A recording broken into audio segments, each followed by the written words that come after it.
총선을 반년 앞두고 정치권이 신당설로 술렁이고 있습니다. 그 시작점은 여권 내 비윤계 대표주자 유승민 전 의원의 발언입니다. 강서구청장 보궐선거에서 참패한 국민의힘이 정말 진정성 있는 쇄신을 하는지 오는 12월까지 지켜본 뒤 탈당 여부를 판단하겠다는 겁니다. 새로운 정당을 하는 게 제가 얼마나 힘들다는 거를 알기 때문에 거꾸로 역설적으로 만약 제가 그런 결심을 하게 된다면 그거는 정말 대단히 굳은 강한 결심이 될 거다. 유승민 전 의원, 친윤계와의 극심한 갈등으로 국민의힘에선 총선 공천 가능성이 그리 높지 않다는 관측이 많습니다. 이미 박근혜 전 대통령과의 갈등으로 탈당을 해 무소속으로 생환한 경력이 있고 탄핵 사태 때는 바른정당을 창당했던 전력도 있죠. 결심만 하면 실행에 옮기는 건 그리 어렵지 않을 수도 있습니다. 역시 비윤계 대표주자인 국민의힘 이준석 전 대표. 이 전 대표도 홀로 또는 유승민 전 의원과 함께 창당을 할 거라는 말이 돌고 있습니다. 일단 본인은 여지를 두면서도 선은 긋고 있습니다. 헤어질 결심이라는 이야기, 저는 헤어질 결심하지 않았습니다.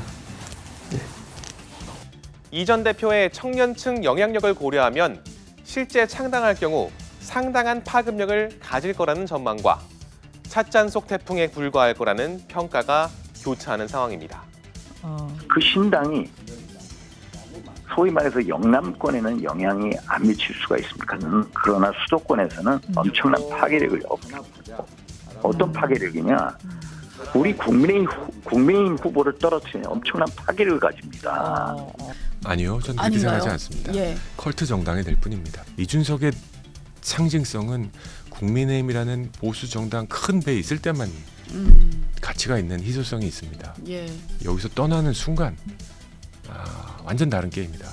국민의힘이 이 전 대표에게 공천을 줄지에 대해서도 여러 전망이 나오는데 반대로 이 전 대표가 탈당을 한 뒤 무소속 혹은 신당 소속으로 대구에 출마할 거란 관측도 있습니다.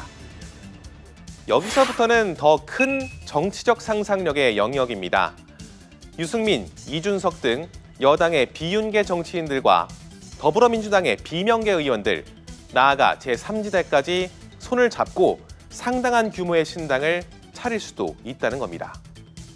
특히 이재명 대표 체포동의안에 가결표를 던진 비명계 의원들, 아무래도 공천을 받는데 상당한 험로가 예상되죠. 그래서 생존을 위해서라면 진영 간 이합 집산도 시도할 수 있지 않겠냐는 관측이 조심스레 나옵니다.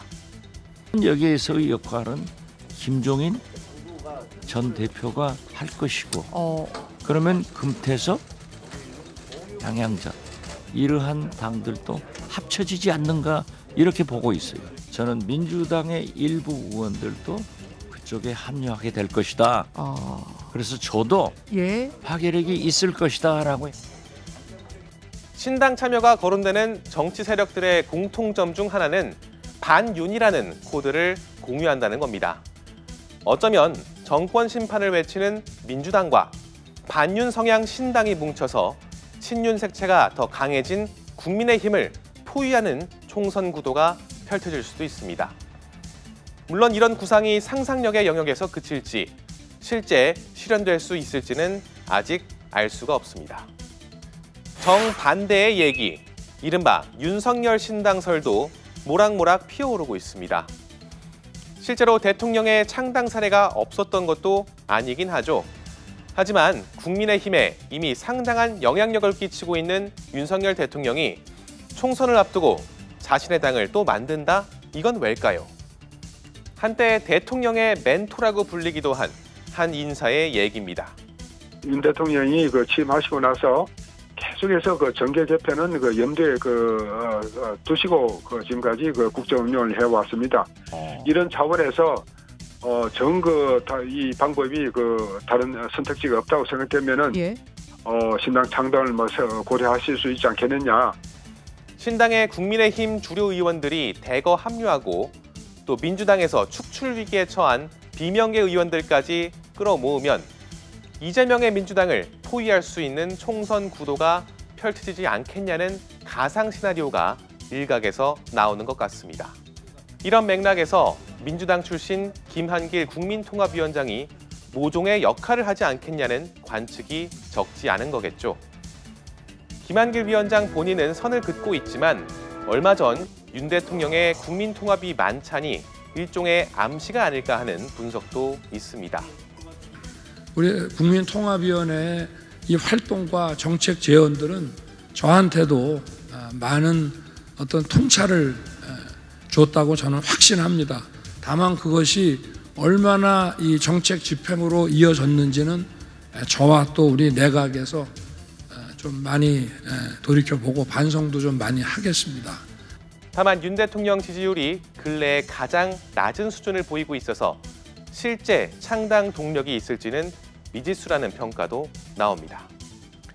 선거를 앞둔 정계 개편, 실제로 이뤄질 수 있을지 또 이뤄지면 어떤 결과로 귀결될지 주목되는데요. 다만 한 가지 잊지 말아야 할 건 당리당략에 따른 이합 집산이 아닌 명분 있고 감동 있는 변화가 유권자에게 호소력을 지닐 거란 점입니다. 지금까지 여의도 풍향계였습니다.